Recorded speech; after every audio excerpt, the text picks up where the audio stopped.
versículo 1 y 2.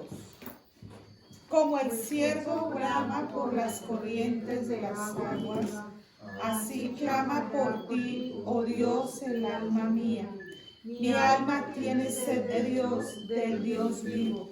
¿Cuándo vendré y me presentaré delante de Dios? Padre Santo, en el nombre de Jesús, hoy me presento delante de ti, clamando por tu presencia. Tengo sed de ti, tengo hambre de ti, quiero conocerte. Ábreme los ojos, ábreme los oídos y revélame tu verdad. Te doy gracias porque en este tiempo tú estás cumpliendo una obra maravillosa en mi mente y en mi corazón. Yo confieso que el Señor Jesucristo tiene el control absoluto de mi vida, de mi casa, de mi familia, de mi ciudad y de mi país. Te pedimos perdón. Perdónanos todas las ofensas. Y perdona esta ciudad. Perdona este país. Perdona a los gobernantes. Perdona tanta maldad. Pero una cosa está escrita, que no van a poder prevalecer, porque hay división, hay contienda, hay maldad, y allí es obra del maligno. Te damos gracias porque tú nos guardas como a la niña de tus ojos, porque eres nuestro escudo, nuestra fortaleza, nuestro refugio. Clamamos misericordia, clamamos el don de arrepentimiento sobre este país y sobre nuestras vidas. Te damos gracias porque eres tú quien llena nuestra vida con tu luz y con tu verdad. En el nombre de Jesús. Amén. Padre, tenemos hambre y sed de tu presencia. Gracias porque tú eres el único que sacia nuestra vida, Señor, con toda clase de bien, porque todo lo perfecto viene de lo alto, del Padre que es nuestro Abba. Gracias, Señor Jesús. Gracias, Espíritu Santo, por revelarnos al Padre, por revelarnos al Señor Jesús. Gracias. Te damos gracias en el nombre de Jesús. Amén. Amén. Los invito a que vayamos al Salmos 27. Vamos a leer a partir del versículo 1. Salmos 27, a partir del versículo 1.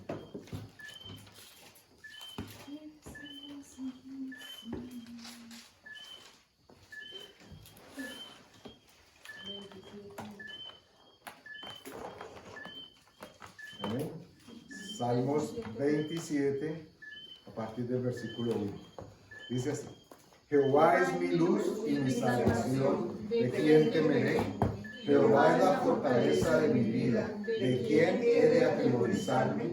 Cuando se juntaron contra mí los malignos, mis angustiadores y mis enemigos, para comer mis carnes, ellos tropezaron y cayeron. Aunque un ejército acampe contra mí, no temerá mi corazón. Aunque contra mí se levante guerra, yo estaré confiado. Una cosa he demandado a Jehová, y esta buscaré, que esté yo en la casa de Jehová todos los días de mi vida, para contemplar la hermosura de Jehová y para inquirir en su templo.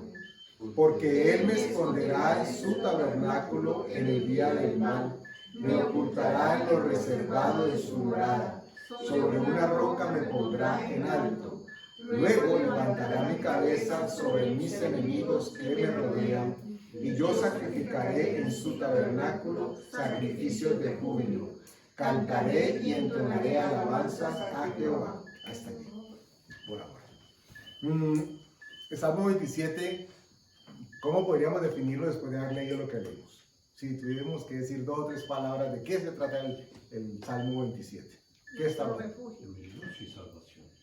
Dios es nuestra salvación, es nuestro refugio, Hay una palabra clave que está en el versículo 5, creo, que dice que nos vamos a meter o esconder ¿en dónde? En lo reservado de su morada. En lo reservado de su morada, su tabernáculo. El tabernáculo es algo similar a hablar del santuario. De hecho, hay una alabanza y varias Biblias con distintas interpretaciones, no interpretaciones, versiones, gracias, hacen uso de la palabra santuario, ¿ok? Y vale la pena que nosotros desmanejemos un poco el concepto de santuario para aclarar conceptos. ¿Qué viene a sus mentes cuando hablamos de santuario?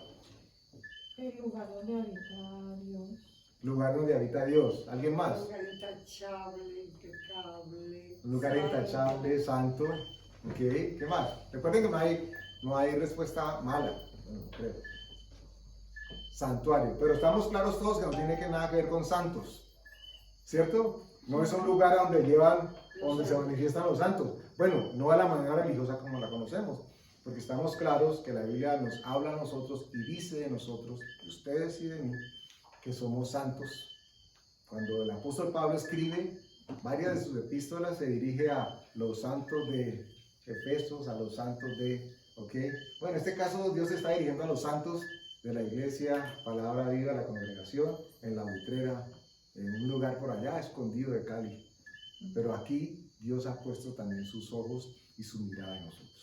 Un santuario tiene que ver con un lugar que ha sido reservado para que algo santo y muy sagrado se mantenga adentro. El mundo ha escogido, o ha más bien acogido, este concepto y se utiliza para destinar espacios o extensiones de tierra de manera que los animales, las plantas o la fauna en general estén protegidas. Y se habla, por ejemplo, de un santuario de vida salvaje donde las aves están protegidas, ¿ok?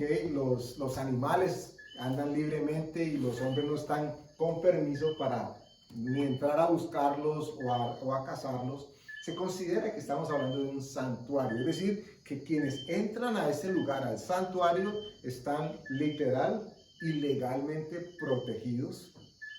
Por lo tanto, Dios dice en el versículo 5, creo, porque Él me esconderá en su tabernáculo en el día del mal.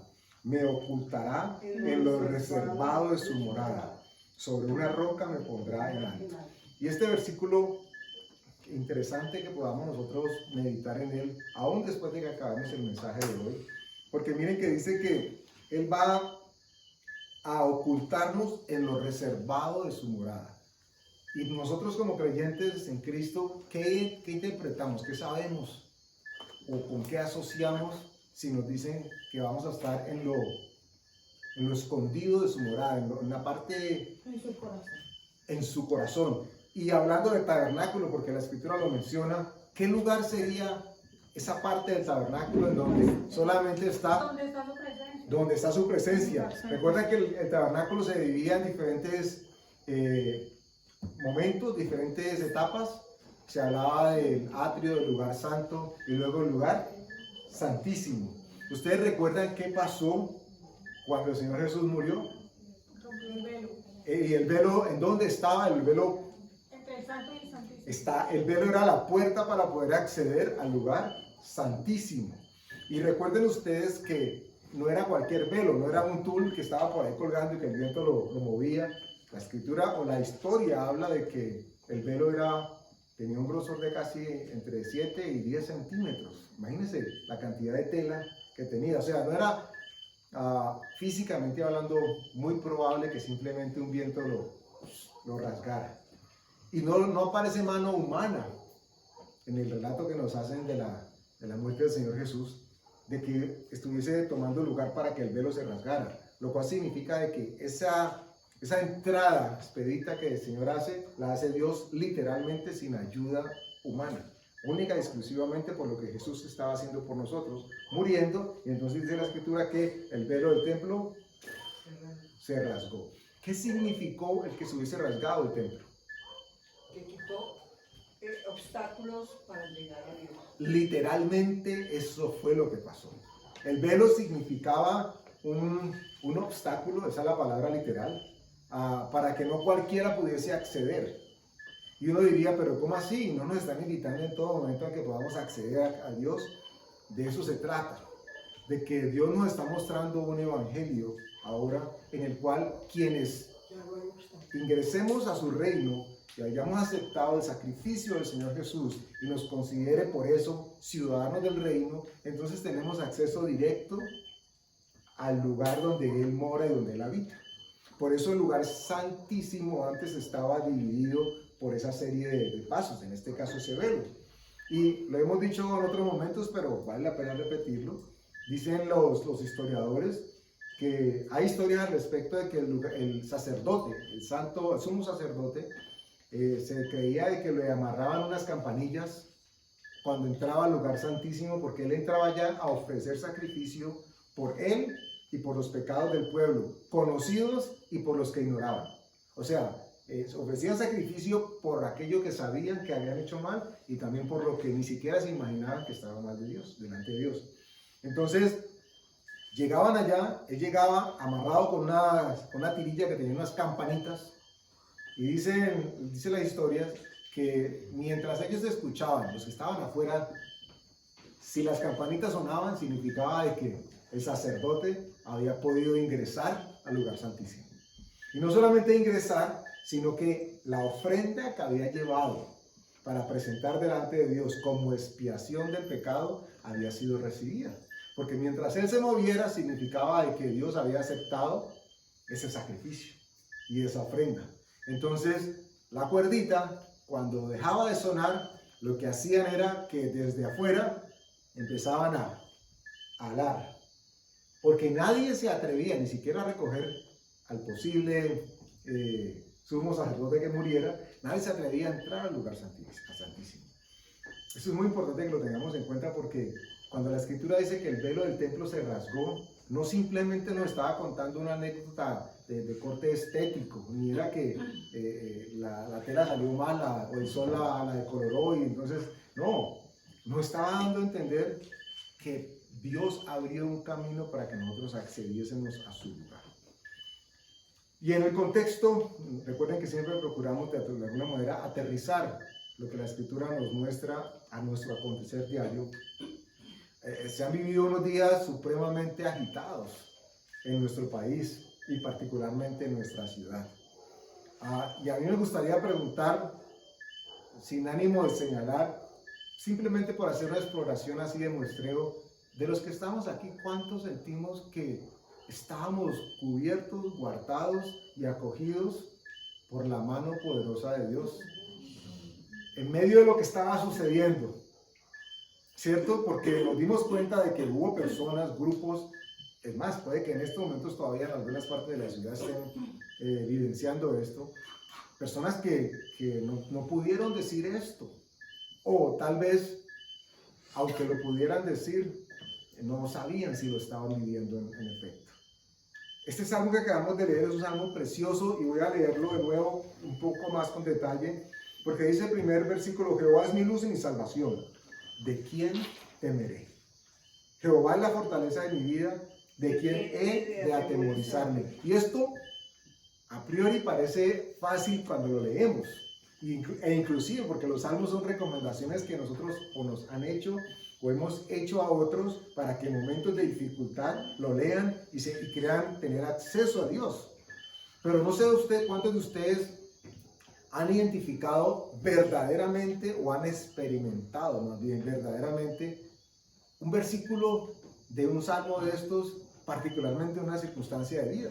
Que uno pueda decir, yo no entiendo cómo yo estaba con calma en medio del bororó y en medio del alboroto y en medio de las circunstancias.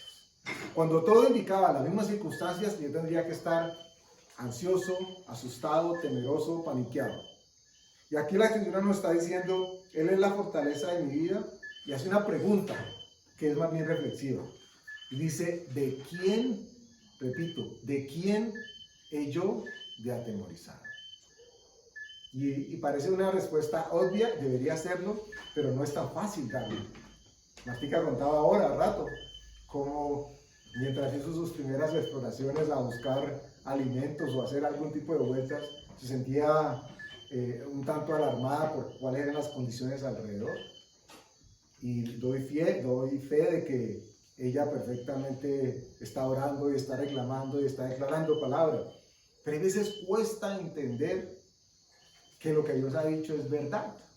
Por eso la introducción que hacía al principio del tema del lugar santísimo es vital, si bien ya la hemos hecho en el pasado, porque tenemos que entender de que no es cualquier cosa de que Dios nos invite al lugar más íntimo de su casa. Que Dios nos invite al lugar más íntimo y nos diga, ustedes pueden pasar sin ningún inconveniente. Es más, yo estoy esperando que pasen. Yo estoy esperándolos. Porque en ese lugar, en el lugar íntimo, donde está mi presencia, allí ya no hay, como dice la Escritura, ni más tristeza, ni más angustia, ni más temor.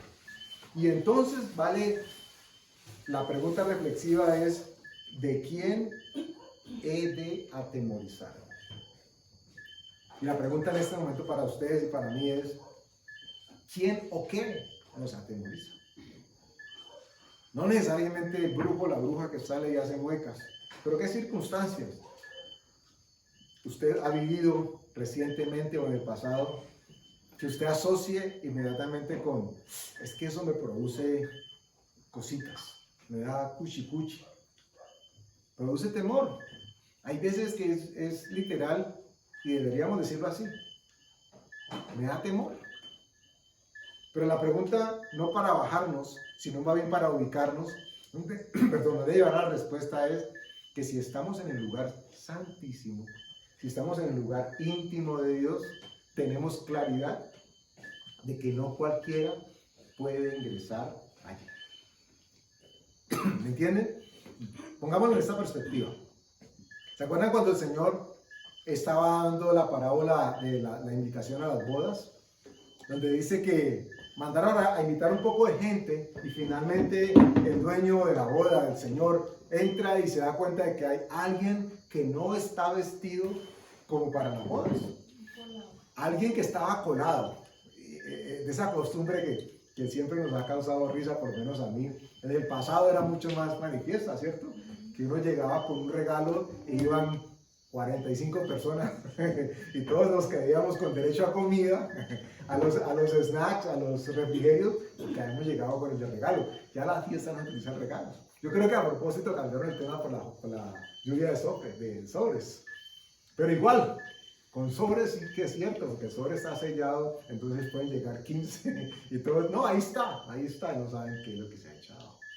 Bueno, la Escritura nos remonta y nos cuenta de que el dueño de la boda se dio cuenta, quien la estaba organizando, de que había alguien que se había colado, que estaba allí, pero no pertenecía, no podía estar allí, porque se requería de la invitación y el permiso del dueño para estar allí.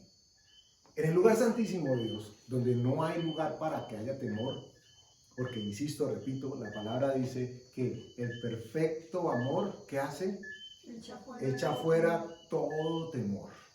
Entonces, por eso es que Jesús y la Escritura nos está en todo momento recordando que tenemos que nuestro amor tiene que ser constantemente renovado y tiene que ser constantemente activado, porque entonces cae y encaja perfectamente. Entre más yo entiendo el amor de Dios, menos temor tengo de lo que otros puedan hacerme.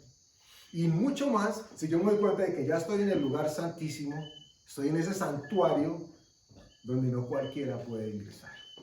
Y es como si a la persona la vinieran persiguiendo y de pronto entró a un lugar al cual el perseguidor no puede ingresar.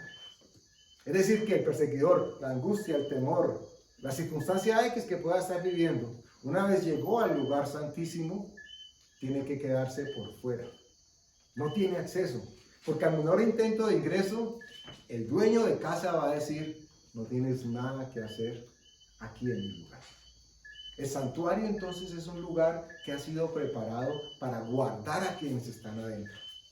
Y Dios dice que nosotros estamos con derecho, invitación directa de parte de Dios para que ingresemos al lugar santísimo. El lugar santísimo entonces no es necesariamente literal, una ubicación física, aunque pudiese serlo.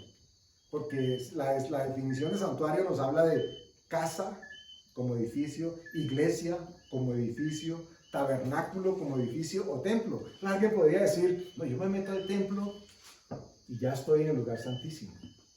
¿Ustedes recuerdan? Hace 2 o 3 semanas creo que lo hablamos. Hubo un Nehemías, si no estoy equivocado que hablamos de Nehemías. En algún momento Nehemías, cuando llegó y estaba orquestando toda la restauración de lo que eran las puertas y las murallas de Jerusalén, hubo alguien por allá, llegó y le dijo, supuestamente un profeta enviado de Dios, le dijo, ven, reunámonos en el templo. Y entonces alguien va a poder decir, pero es que eso es de Dios, porque si es en el templo, es en la iglesia, no tiene que ser de Dios. Y dice la escritura que él meditó, reflexionó, dijo, pero un hombre como yo, ¿se acuerdan? Hablamos, alguien como yo, ese fue lo que fue el pensamiento audible. Alguien como yo, dice él, va a oír, y alguien como yo va a tener temor.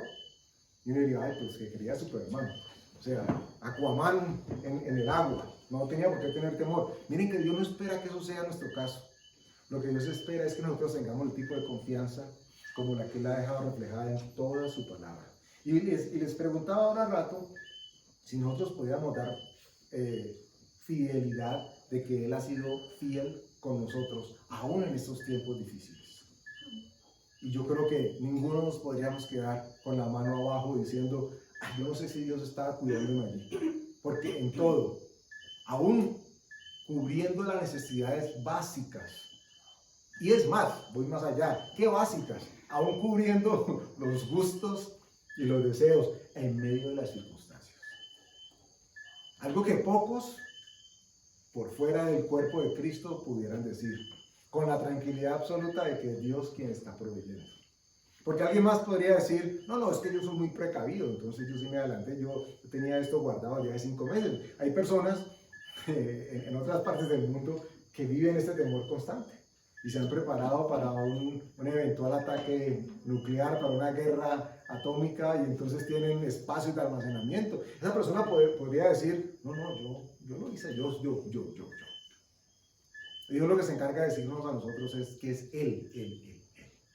Pero no nos invita necesariamente a un lugar físico, retomo lo que estaba diciendo del templo, sino que nos invita a un lugar en el cual solamente Él y nosotros podemos estar. Y ese lugar que es, ¿cómo se dice cuando uno lleva algo de un lugar a otro sin necesidad de inconvenientes, que lo puede trasladar, pero que es removible? Bueno, esa es la idea. El templo, el lugar de Dios, como es su presencia, no se circunscribe. Un portátil, gracias a Dios. No es un lugar exclusivo en el que, ay, yo estoy en el norte, pero en la iglesia acá en la Utrera, ¿qué hago hasta que llegue allá? ¿Cómo? Hasta que no llega al templo, entonces no estoy seguro. Hasta que no llegue al templo, no estamos hablando del edificio. Por eso Dios quiere que nosotros cultivemos la conciencia de que en Él tenemos la posibilidad de tener un templo portátil. Y no digo portátil con el sentido frívolo y superficial de la palabra. Es que a donde quiera que nosotros vayamos, Él espera que nosotros podamos ir con Él. Y eso cambia la perspectiva. Porque entonces ya puedo decir, si Jehová es la fortaleza de mi vida, entonces ¿de quién he yo de atemorizar? Eso dice el Salmo, y eso dice después en las Escrituras, el apóstol diciéndonos, sacudiéndonos un poco, porque es que la carne es proclive, la carne está dispuesta, porque es débil, a sucumbir, a caer ante la tentación de la duda, de la ansiedad, de los nervios. Yo les tengo que confesar eso, que he tenido mucho miedo. Y no sé, yo he salido como en 3 ocasiones. En una ocasión, una viejita que yo les conté que ella era toda asustada y hablaba y decía, ay, que yo así como así, no voy a parar, y que no voy a ir rápido y puedo salir. Y dije, tranquila, algo le dije. Después volví a salir y yo estaba, no. ¿Por qué pasó eso? Yo creo, porque yo me puse a ver cómo mataban a la gente. me puse a ver las noticias, me puse a ver eso y pienso que yo no debo ver esas cosas. Y eso me causó miedo. Cuando salí, yo estaba muy asustada. Victoria es una niña que, gracias por la misericordia de Dios, ella es más, seguramente tiene miedo, pero es más, tiene su dominio y su control. Yo empiezo como a ser así. Transpirar. Y nos encontramos con una pareja, unos señores ya mayores que viven acá arriba, no los conocía. Me pareció muy atrevida que se iban a ir a caminar porque no tenían transporte y se iban a ir hasta Holguines porque necesitaban comprar un medicamento. Nosotros les ofrecimos y los bajamos y ellos nos esperaron y nos volvimos a subir. Y toda su conversación, yo decía, ella tan atrevida, andaba con plata porque no es de aquí, tiene dólares, tenía, o sea, era una señora. Luego le dijo a Victoria que es que ella tenía una joyería en un lugar feo. Vive en Estados Unidos, pero es de aquí, se fue a vivir a Estados Unidos, pero tiene cosas aquí, tiene una joyería, yo no sé qué, en La Olla, y que ella sale y que, pues, yo decía, eso es un nuevo atrevido. Yo estuve muy intranquila, la verdad, y mirar las calles destruidas, y yo no salí no hasta Holguines, eso destruido, ese mundo de gente allá, es que no, es que son los buenos, ¿cómo que los buenos? Yo estaba muy inquieta, y yo me vine muy cuestionada, porque si yo creo en Dios, si yo tengo fe, si yo mantengo en el lugar secreto, yo ¿por qué tengo miedo? ¿Por qué? Entonces es ese no entender qué está pasando y aparte de eso ponerse a mirar todas esas noticias. La verdad a mí me mandan cosas, yo eso no lo miro, no lo miro.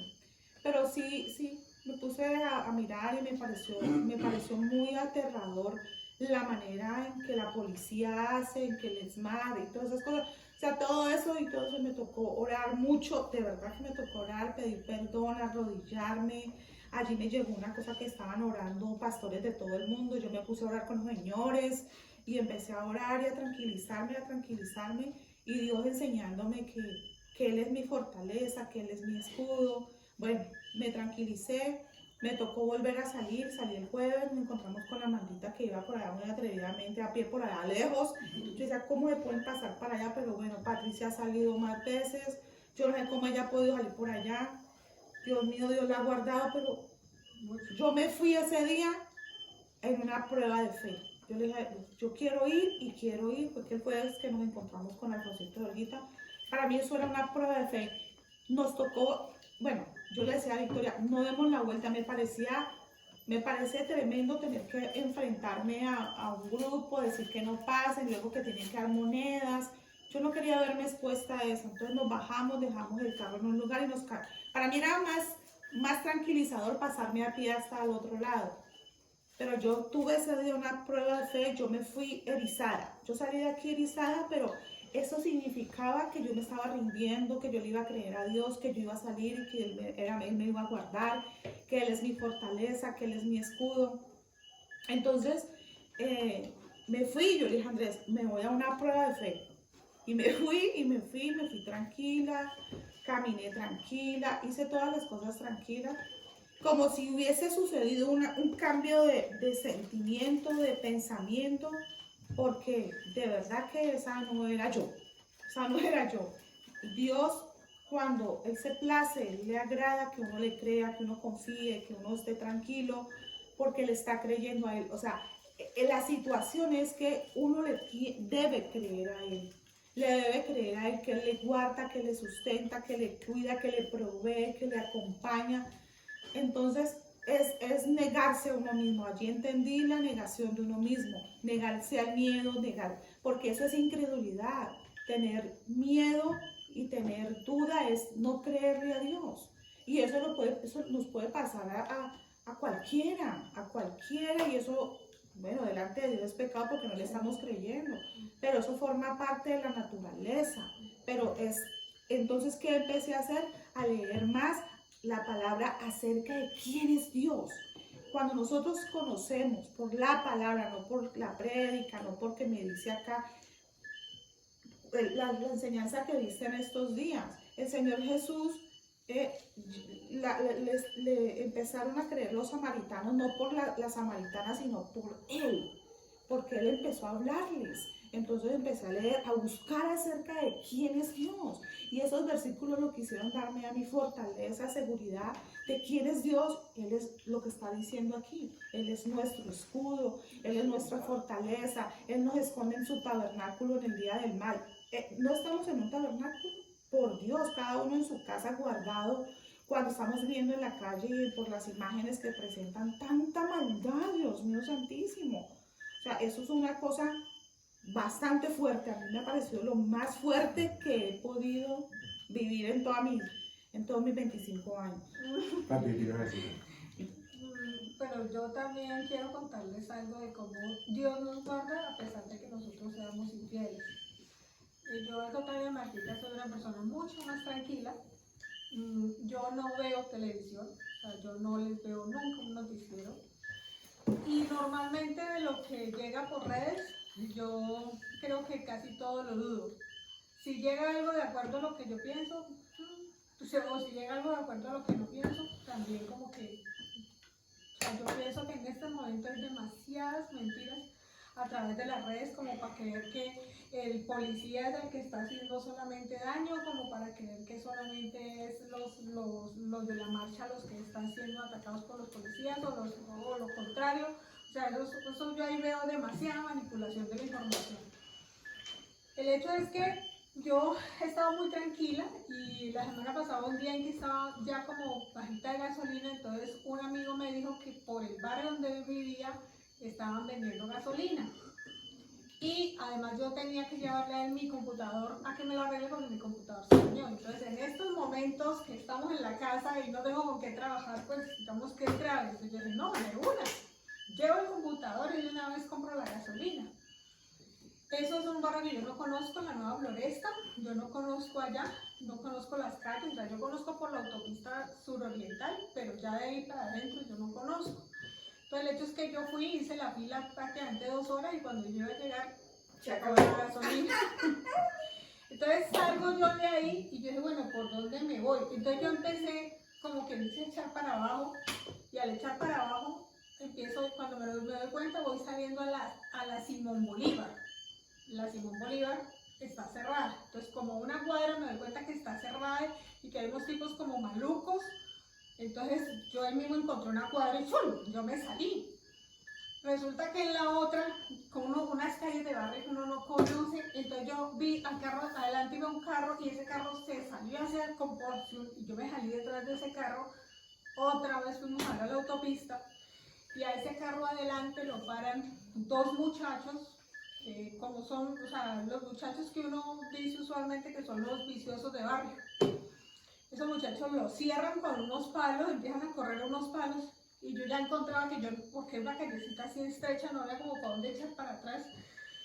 Yo vi que el de adelante les pasó algo por la ventanilla y lo dejaron seguir. Entonces yo en ese momento ya me asusté. Yo no me acordé de orar, yo no me acordé de nada, sino que yo me asusté. Entonces yo había escondido el bolso, cuando yo vi la cosa como maluca, yo había escondido el bolso acá abajo las piernas. Entonces yo metí la mano al bolso para tratar de sacar algo y yo no encontraba nada. Yo no encontraba. Y ya el de adelante siguió, entonces seguía yo. Y yo empecé a manejar. Y yo no sé de dónde, yo le hice así al muchacho. Yo nunca hago esto, o sea, yo no, normalmente, yo le hice así. Dedito arriba. Sí, yo le hice el dedito arriba y el tipo es que me dejó pasar. Siga mami, siga mami. Ay, no, mejor de repetir. Y yo estaba muy asustada buscando plata en el bolso para darle y yo no encontraba. Y ya en ese momento me tocó seguir porque el de adelante siguió y yo adelanté y yo no encontré. Entonces yo lo único que hice fue hacerle así, que es una seña que yo normalmente no hago. Yo no sé de dónde me salió, yo le hice así y el tipo me hace es que así y me dejó seguir, me dejó pasar.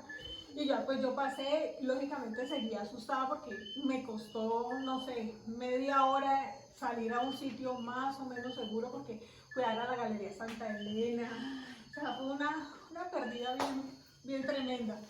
Pero mire cómo Dios, a pesar de que uno sea infiel, porque en ese momento lo que yo tenía que haber hecho era orar y confiar en Él y estar tranquila y segura.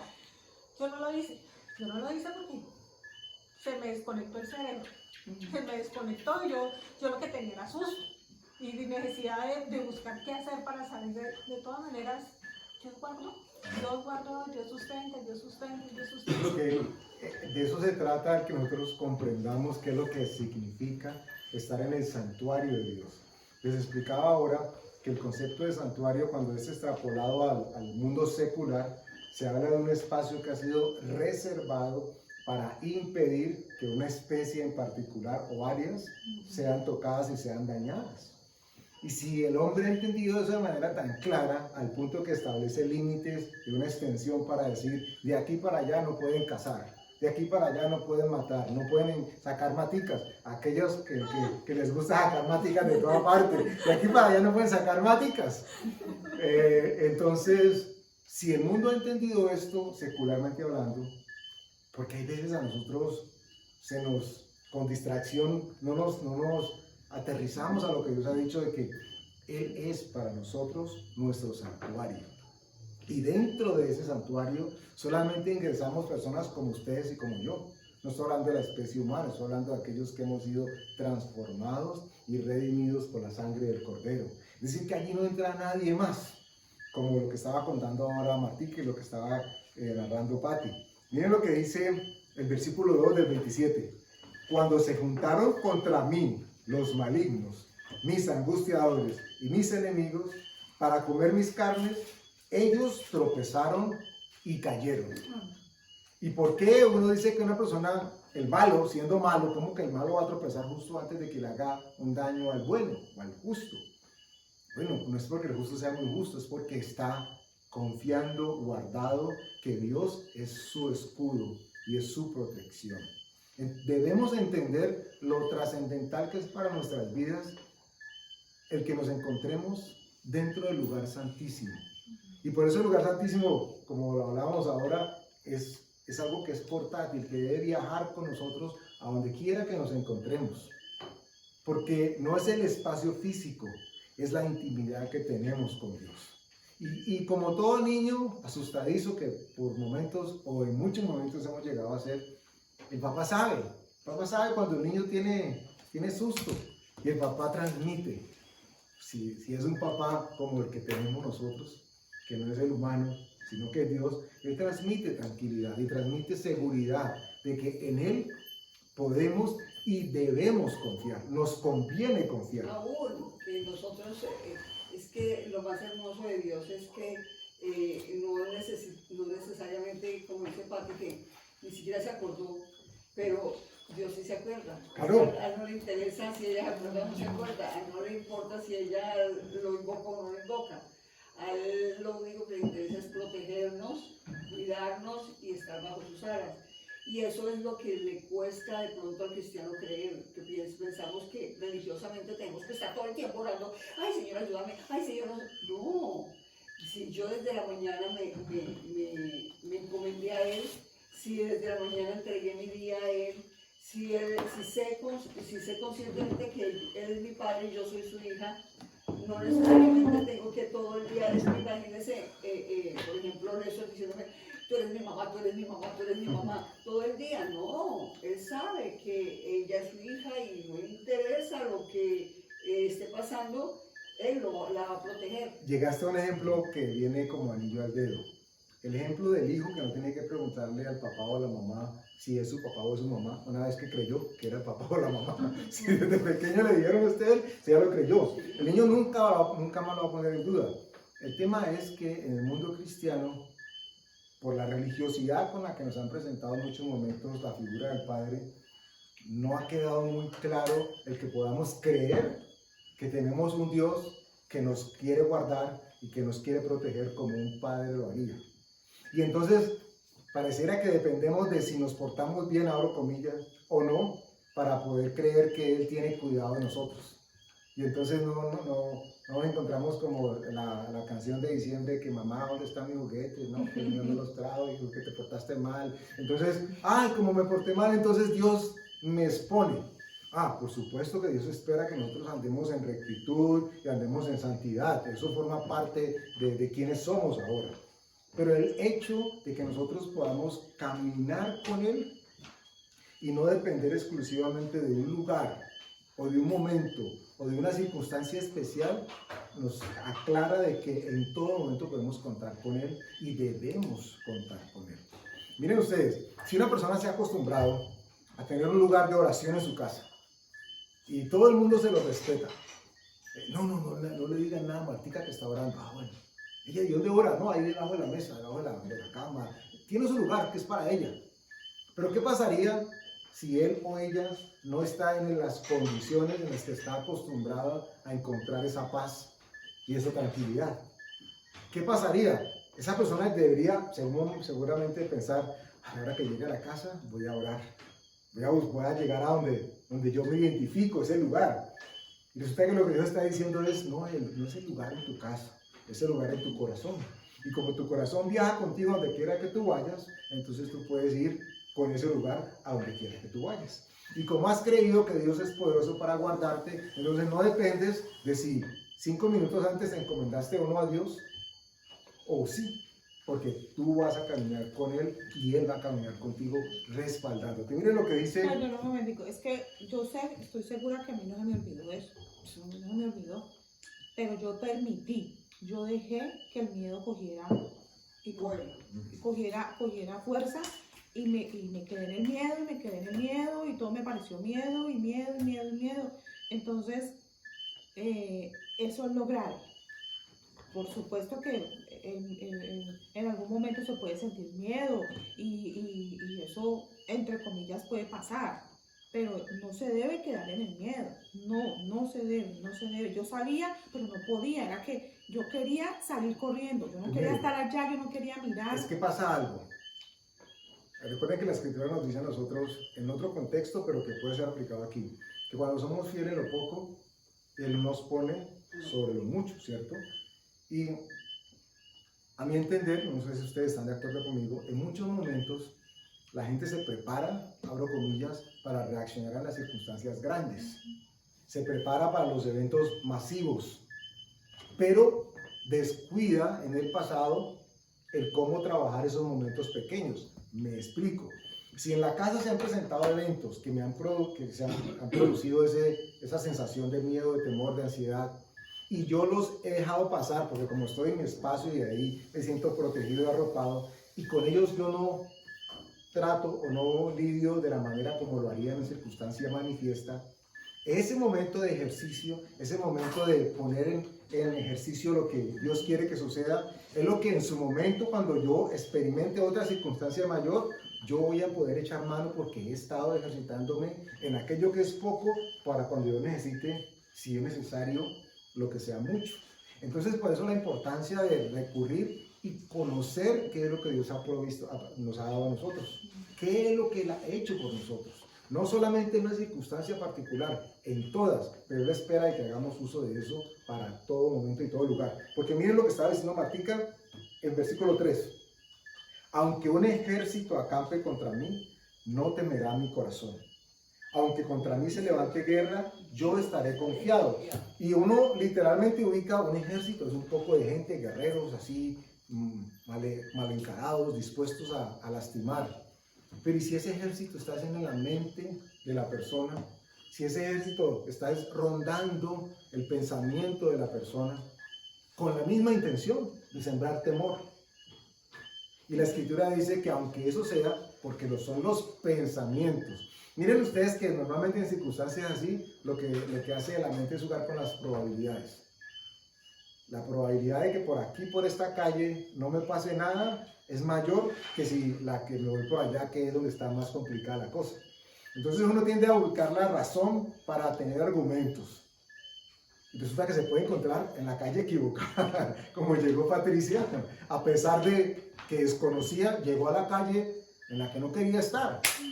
Y en ese momento, ¿qué era lo que iba a pasar? Que sí o sí Dios iba a guardar, primero que todo, nuestro corazón y nos iba a guardar a nosotros. Recuerde, tenemos un santuario portátil, es más, y lo digo con sumo respeto, En un principio, el templo de Dios fue así, era portátil. En un principio, el templo de Dios lo componían telas, tiendas, y lo armaban cuando se quedaban en un sitio por un tiempo y apenas Dios les decía sigan su camino, recogían todo, armaban todo y se iban con el templo desarmado hasta que llegaban a otro sitio y lo volvían y lo armaban. Pero el templo siempre caminaba con ellos.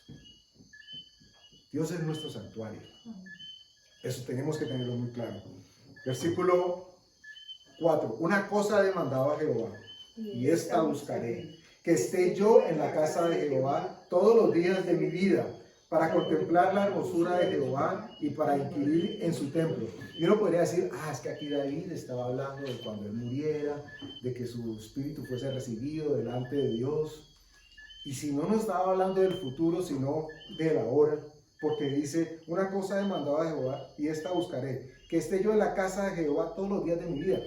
Si mantenemos el contexto de lo que es el santuario y el tabernáculo para que nosotros ingresemos, mire lo que él dice, una cosa he demandado, que yo esté todos los días de mi vida en la casa de Jehová. Ya no cuando la resurrección de los muertos, ya no después del rapto, ya no después de la muerte, no, todos los días de mi vida. De hecho, él lo dice, todos los días de mi vida, es decir, mientras estaba con vida.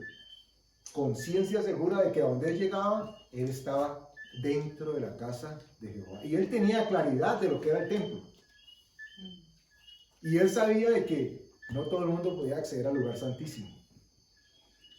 Ustedes recordarán que en una ocasión, voy cerrando con esto ya por ahora, en una ocasión él anda huyendo de Saúl y se encuentra en un campamento donde hay unos levitas y está con un hambre impresionante, él y todos sus guerreros, y se encuentran con que hay un pan que no podían comer porque era el pan que estaba dedicado para las actividades de sacrificio y de ofrenda para Dios. Y llega David con los suyos y le pregunta al sacerdote de turno, le dice, uy, tengo un hambre, ¿y qué hay? ¿Qué hay? Y él le dice, no, baila, no hay nada. ¿Cómo así? ¿Y eso qué hay allí? Esos son los panes de la preposición, la proposición. Y yo digo, dame de eso, porque él tenía claridad de que estando Dios de su parte, él podía acceder a aquello que estaba impedido para todos los demás, pero que Dios había abierto un camino para que él pudiese acceder. Y la escritura nos dice que él sacaron todos lo que había ahí, comió él y todo el ejército, y Dios los respaldó. Cuando otras personas seguramente se hubieran quedado presas del pánico, pensando de que se iban a morir porque se atrevieron a consumir algo sagrado cuando a ellos no les correspondía. Dios ha permitido que nosotros podamos acceder a todo lo que en Él es sagrado, por medio de la sangre del Cordero. No porque seamos mucho, sino porque Él es mucho. Y como David decía, una cosa he demandado y esta buscaré, que esté yo en la casa de Jehová todos los días de mi vida. Nos toca hacerlo porque dice, buscaré, no que él... Imagínense, la invitación no es, ay, que Dios venga todos los días de mi vida y me guarde mi casa. No, yo, dice David, esté en la casa de Jehová todos los días de mi vida. ¿Y cuál es la casa de Jehová para nosotros ahora? El lugar santísimo, su presencia, el santuario donde vamos a estar cubiertos, guardados, resguardados, protegidos por Él y, si es necesario, por todas las legiones de ángeles dispuestas que Él tiene para guardarnos. Porque la Escritura dice que los ángeles son espíritus ministradores para aquellos que vamos a ser herederos de la salvación. Y como a nosotros ya hemos llegado a la salvación, significa de que efectivamente a disposición nuestra Dios tiene ángeles guardándonos. No el ángel guarda, ¿el ángel qué? De la guarda. El de la guarda, no estamos hablando de la guarda, para que no van a recordarse del rezo. Dios tiene cuidado de nosotros, pero tenemos que tener certeza de que nosotros estamos en Él. Y como estamos en Él, nada de lo que haya a nuestro alrededor tiene autoridad para tocarnos. ¿Cuándo esto puede que suceda o podría suceder? Cuando la persona, sin querer queriendo, se sale y vuelve y cae otra vez dentro de lo que piensa, de lo que teme, de lo que lo atemoriza. Y Dios quiere decirnos, saca eso de tu mente, porque ¿quién ha de atemorizar?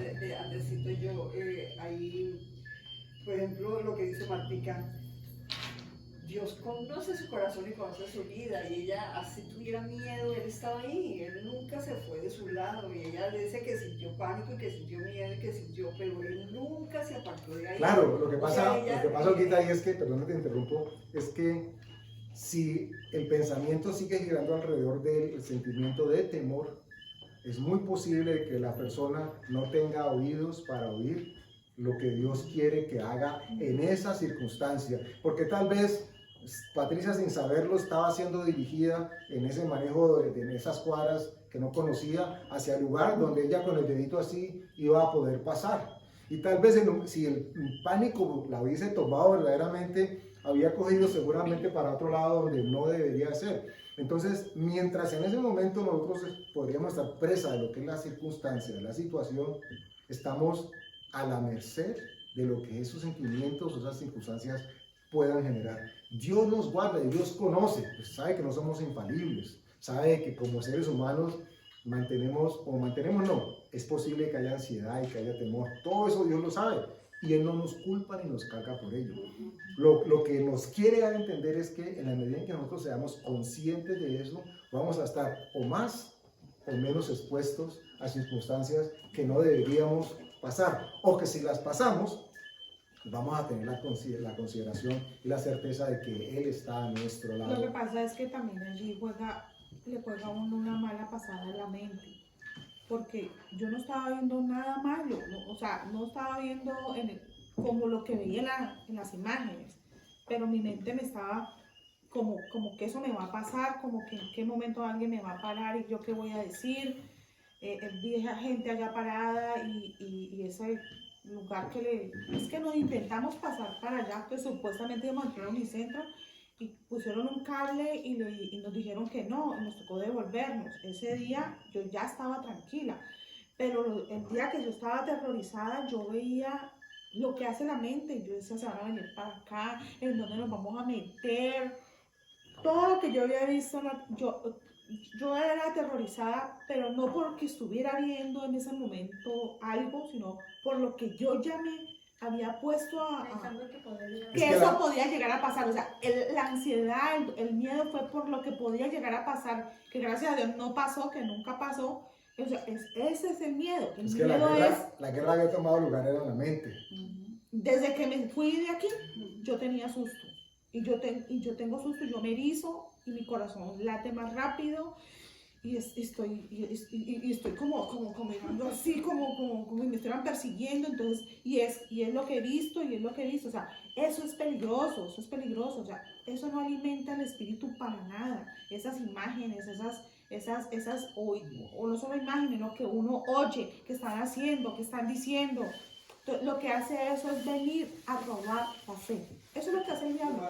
Venir a robar la Y fe. el tema es que es imposible que, humanamente hablando, un ser humano no tenga sentimientos de miedo, de duda, de ansiedad. Es imposible. Pero lo que sí es posible, Dios espera que suceda, es que ¿qué hacemos nosotros con esos pensamientos o con esos sentimientos de estas circunstancias? Para eso sí Dios nos ha preparado, porque ya nos lo dijo, los dardos van a ser tirados, pero ¿qué vas a hacer tú con esos dardos? Lo coges y lo echas en la cubeta que tiene agua, que es la palabra, o lo coges y lo echas en la cubeta que tiene la gasolina, que va a generar muchísima más explosión. Entonces los pensamientos van a venir o pueden venir. ¿Qué hagamos con ellos? Es lo que Dios espera que nosotros recuperemos con respecto al santuario en donde nos encontramos. Amén. Tenemos que ser replicadores en la manera de lo posible de estas circunstancias, porque estamos llamados los cristianos a dejar ver que Dios es real, que no es simplemente una figura decorativa y religiosa. Y esto, con todas las experiencias que ustedes o los testimonios que contaron ahora, que son reales, que son de carne y hueso, enriquecen en la posible circunstancia en que otra persona se pueda ver expuesta.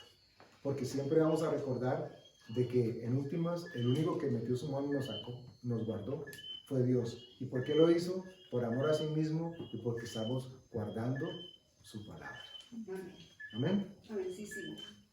Padre, gracias Señor porque tu misericordia para con nosotros no tiene límites, Señor. Gracias porque hemos demandado y hemos pedido con acción de gracias en esta hora el buscar que estemos nosotros todos los días de nuestra vida en tu casa, Señor. Y que allí, dentro de tu casa, dentro de tu santuario, dentro de tu tabernáculo, podamos contemplar tu hermosura y podamos inquirir en tu templo, Señor. Porque allí tú nos escondes del día del mal, nos ocultas en lo reservado de tu morada y además, Señor, como si fuera poco, nos pones sobre una roca, la roca que es tu Hijo, Señor Jesucristo. Gracias porque levantas nuestra cabeza aún por encima de los enemigos que nos han rodeado, Señor. Y nosotros, dice tu palabra, que como consecuencia sacrificamos y entregamos a ti sacrificios de júbilo, Señor. Gracias porque nuestra boca canta en estos momentos, Señor, con alabanza por tu fidelidad. Señor, te pedimos que seas tú proveyendo al corazón de todos tus hijos la sabiduría suficiente para hablar contigo con acción de gracias, para ser y convertirnos en pacificadores, Señor, ministrando el don de Dios que llega por nosotros, por medio de tu Espíritu Santo, Señor. Proveyendo tú con abundancia, Señor, en las necesidades de todos aquellos que están dentro de nosotros, en nuestras comunidades o alrededor nuestro, Padre. Que seas tú proveyendo con abundancia por tu misericordia, Señor. Los guardas, los proteges y no les permites ser engañados, Señor, por la mente y por la información de medios de comunicación, sino que les y nos recuerdas constantemente por tu Espíritu Santo, Señor, la palabra que tú ya has hablado. Y tu palabra nos dices constantemente, cuando tú la dices, no retorna vacía, Señor. Te damos gracias en el nombre de Jesús.